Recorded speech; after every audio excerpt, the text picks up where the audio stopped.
Mesdames et Messieurs, l'objet de la conférence de presse de F24 de ce 3 mai 2023 est de procéder au lancement de ces activités dont la première se décline en termes de rassemblement populaire le 12 mai 2023. Nous en profitons aussi pour souhaiter la bienvenue aux nouveaux adhérents qui vont signer la charte à la fin de la rencontre. Chers compatriotes,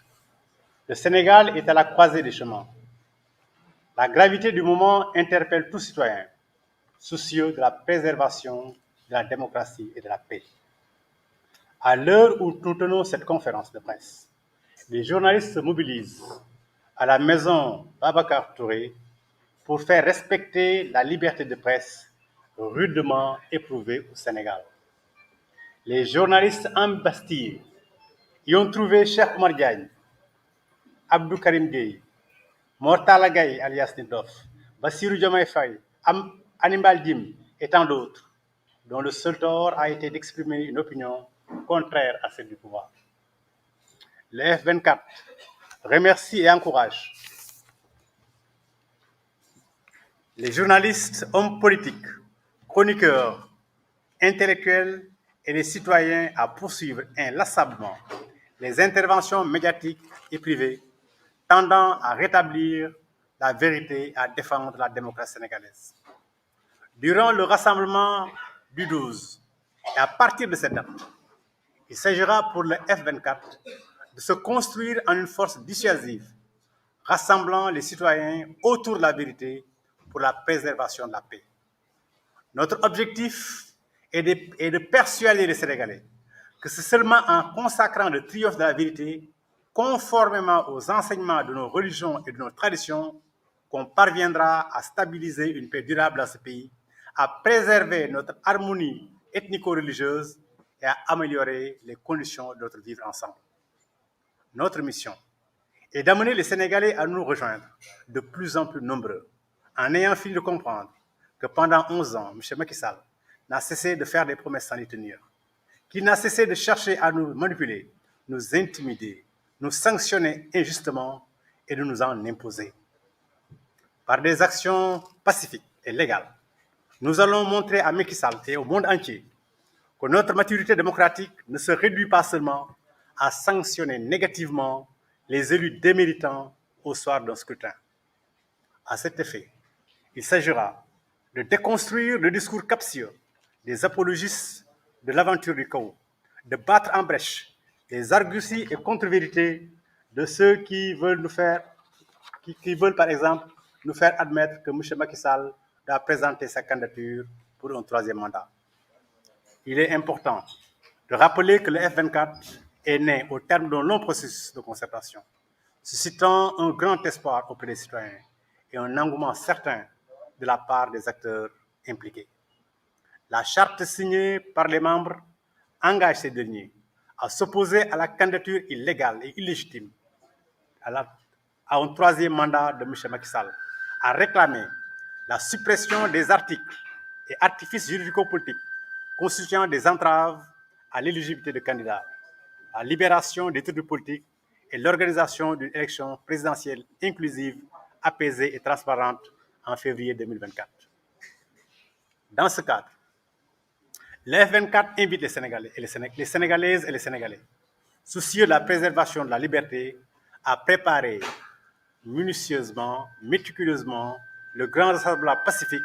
du 12 mai à la place de l'Obélisque pour amener le président Macky Sall à renoncer définitivement à cette troisième candidature illégitime et illégale, à libérer tous les détenus politiques, à créer les conditions d'une élection présidentielle inclusive, libre et transparente en février 2024. Je vous remercie. Merci. Nous allons passer la parole à Aliou Saleh pour la version.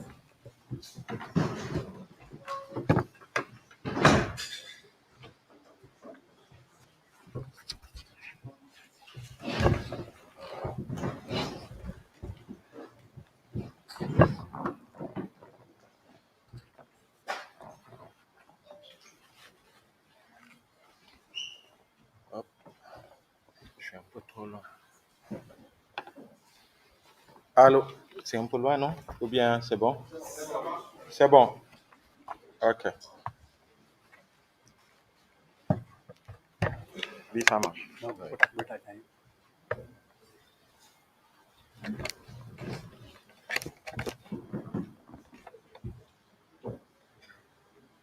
Allô, c'est bon? Ok.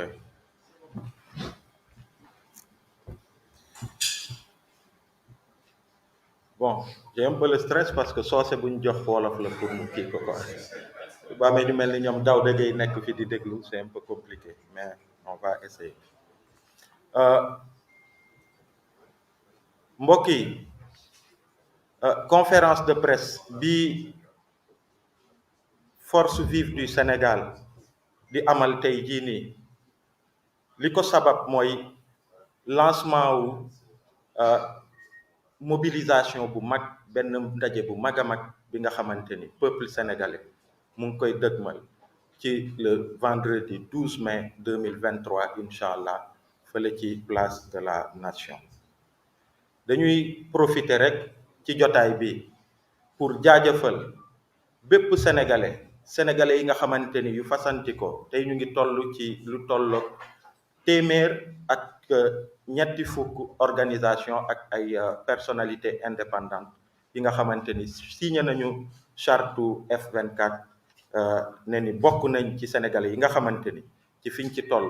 dañuy taxaw temm pour xeex pour démocratie bu Sénégal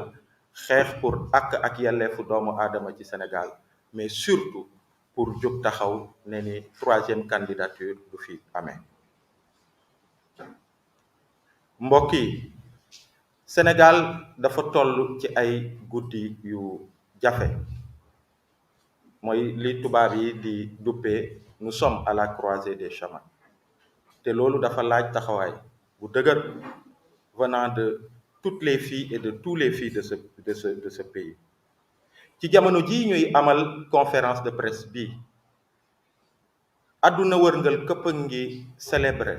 journée internationale de la presse ci ay bërëb yu fasantikoo ci àdduna nit ñi ñu ngi màggal liberté wu presse nit ñi ñu ngi màggal liberté d'opinion nit ñi ñu ngi màggal seen taaru presse ak cër gi seeni nguur jox seeni journaliste ak seeni presse un peu partout waaye Sénégal fii ci Sénégal ci jamono ji au même moment coalition des associations de presse mu ngi amal fële ca maison de la presse Babacar Touré benn ndaje bi nga xamante ni pour naqarlu la journalistes yi nga xamante ni nguuru Macky Sall mu ngi leen di xoqatal di leen tëj di leen jaay doole ci lu dul dëgg du yoon. et tey jii nii ñu ngi ñuy yëgal balaa ñuy tàmbali conférence de presse bi ni journaliste Babacar Touré bi nga xamante ni ci ay liggéeyam la ñu ko jàpp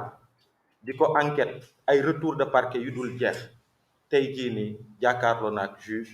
ñu mettre ko nu mu tuddati ñu yóbbu dossier information judiciaire mu war a dem kaso ci lu dul dëgg du yoon. Babacar Touré bu ñu ko yóbboo Rëbës wala ci beneen kaso fii ci Sénégal dina fa fekki yeneen citoyen yu taxaw yu am taxawaay bu mat sëkk ñoom it ci li ñu ne ku mel ni Abdou Karim Gueye Karim Xurum Xaq di activiste di militant bi nga xamante ni le seul tort qu'on peut lui coller fii ci réew mi mooy bëgg réew mi taxaw temm Sénégal jaral ko lu ne ñu ngi ko tëj ci kaso bi. dina fa fekkit ku mel ni Nit Dof muy artiste bu engagé saa yu Sénégal laajee mu taxaw ñu respecté ko ngir taxawaayam ci réew mi waaye it dina fa fekk ku mel ni Bassirou Diomaye Faye di doomu réew mi engagé politiquement nekk ci organisation politique jibal ay kàddoom tax ñu ne ko ràpp ci kaso bi waaye it dina fa fekkit Hannibal Djim bi nga xamante ni mu ngi bëgg yàgg ci kaso bi moom it ñu ngi ko fa tëj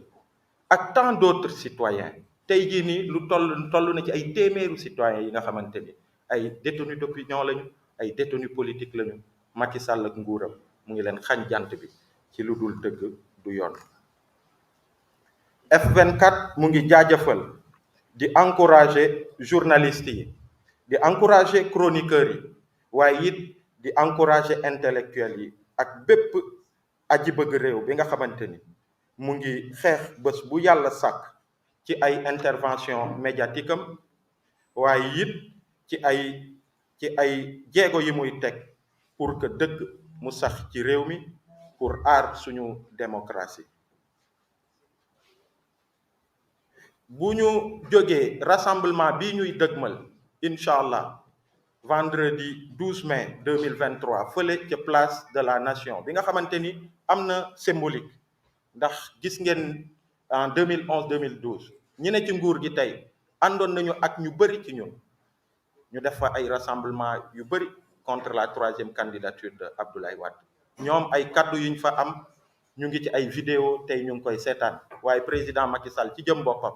ñu ngi gis image yu maire Gaddoom bi mu ñëwee keroog Fou Malade bokk ci mouvement Y'en a marre moo ko jox micro pour mu ne non à la candidature de Abdoulaye Wade.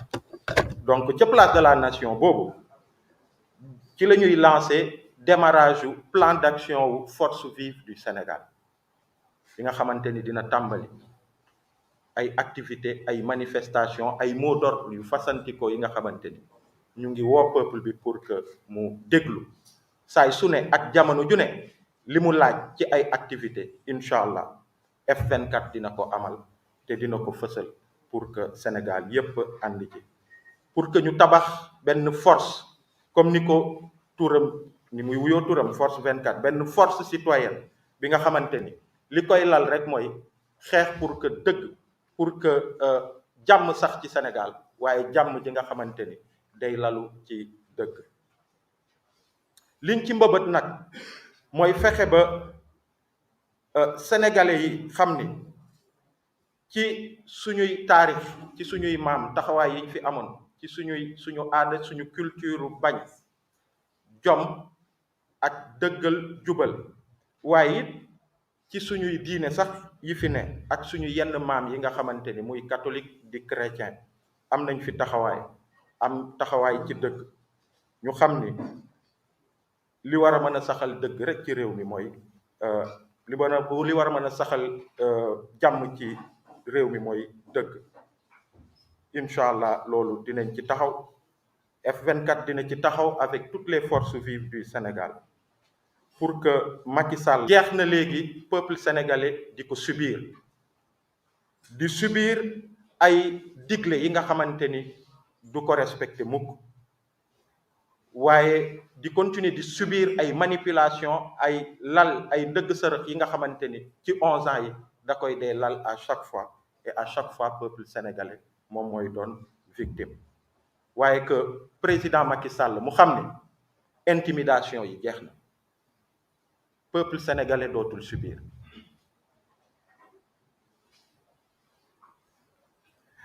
ci ay action yu légal dans le respect des lois et règlements waaye yu déterminé des actions massives bu dee ay mobilisation lay doon dinañu won àdduna ni Sénégal fa mu newoon ay doomu Sénégal fu ñu newoon ñoo nga fa ba tey suñu démocratie bi nga xamante ni nguur gi mu ngi koy gàkkal di ko nërmeelal que Sénégal ay doomam ay jigéen ak ay góor pare nañu taxaw di maintenir ce flambeau xeex pour que démocratie googu vitrine de cette démocratie en Afrique bi ñuy bàkkee que ñu mën a continuer di ko mériter loolu nag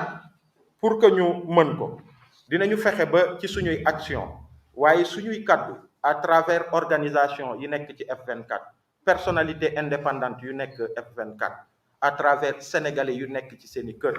jàpp ne F24 cadre la bi nga xamante ni ñëpp ñoo ci war a ànd pour que jàmm mu mën a sax ci réew mi waaye jàmm bu lalu ci dëgg dinañu fexe ba ñi nga xamante ni tey ñu ngi théoriser mbirum troisième candidature Macky Sall ñu xam ni loolu teguwul ci dëgg ñu xam ni it loolu du li nga xamante ni dina jëme réew mi ci dëgg ci jàmm ak lépp li jëm ci li ni mel dañuy jeexal rek di rappeler ni F24 dafa juddu gannaaw bu ay jigéen ay góor amee initiative di nasandoo di amal ay waxtaan ay organisation politique organisation de la société civile ay syndicat ay association ay mouvement ay personnalité indépendante waxtaan di booloo di waxtaan di juboo ci ay kaddu ba ñu teg li nga xamante ni moom mooy F24 bi te képp ku ci engagé wu signé na charte keroog bi ñuy lancé F24 ca résidence Mamoun waaye tey it bu ñu paree fii dina am ñi nga xamante ni ñu ngi fi dinañu signé charte bi pour engagé wu au sein du F24 xeex ba nga xamante ni article yi nga xamante ni président Macky Sall modifié na ko ba mu permettre ko muy di écarter ay opposants politiques waaye ñu toll ci guddi yi nga xamante ni am na yeneen opposants politiques yi nga xamante ni aussi ay article code électoral yi Macky Sall modifié tax na du ñu mën a bokk ci élection yi ñu jëm bu dee amuñu taxawaay bi war waaye it bi ñuy signé charte bi dañu engagé wu ni dinañu fexe ba détenu politique yi nga xamante ni ay téeméeri ñu ngi ci ay prison ak ay détenus d'opinion te nguur gi tegu ko fenn que ñu bàyyi leen ñu ñibbi ci seeni kër waaye it bi ñuy signé charte bi ñun ñëpp dañu engagé wu pour am taxawaay pour que président Macky Sall qu'il ne fasse pas moins que ñenn ñi nga xamante ni organisé nañ fi par exemple gis nañ fi code électoral consensuel à l'époque ñu dem ci ay élections en 93 ak yooyu waaye surtout mu organiser ay élections yi nga xamante ni day tegu ci dëgg mu doon des élections apaisées des élections transparentes bi nga xamante ni képp ku ci war a bokk di nga ci bokk. Enfin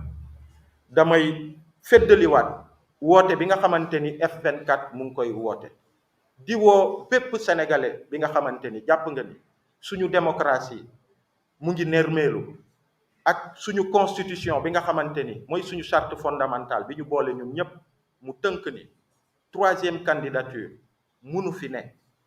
que bépp sénégalais comme référendum bi ni ñu voté woon ba wii gagné amul benn sénégalais benn président bi nga xamante ni mun na def plus de 2 mandats consécutifs en commençant par président Macky Sall moom mii bi muy engagé constitution bi di ko wax démb maa ngi gis benn fiche bi nga xamante ni ci référendum bi ñu ngi def les différents points yi nga xamante ni moom la ñu war a voté et ci kaw ñu ngi gis question wu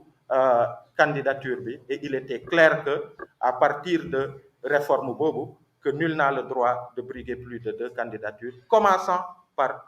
moom sax mi nga xamante ni moo di président Macky Sall di woo bépp sénégalais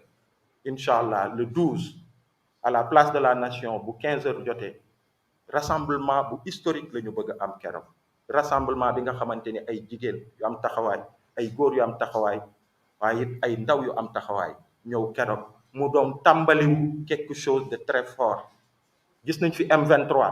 waaye F24 bii ni mu tàmbalee ñun ñi nekkoon ci M23 xam nañ ni c'est plus massif donc tàmbali bi le 12 mai la incha allah pour que président Macky Sall mu xam ni dafa war a ci li mu gën a gaaw renoncer à une quelconque idée de 3e candidature ndax baaxul ci réew mi et c'est pas conforme ak suñu charte ndeyu réew li mu teg que détenus politiques yi mu bàyyi leen ci li mu gën a gaaw waaye it créer les conditions d'une élection bi nga xamante ni day lalu ci dëgg mu doon élection yu leer que ñi ci war a bokk yépp ñu bokk ci mu bañ a am dëgg sërëx que ñu bañ a écarter benn candidat de façon injuste maa ngi leen di jaajëfal bu baax di jéggalu ci wolof yi encore une fois merci beaucoup.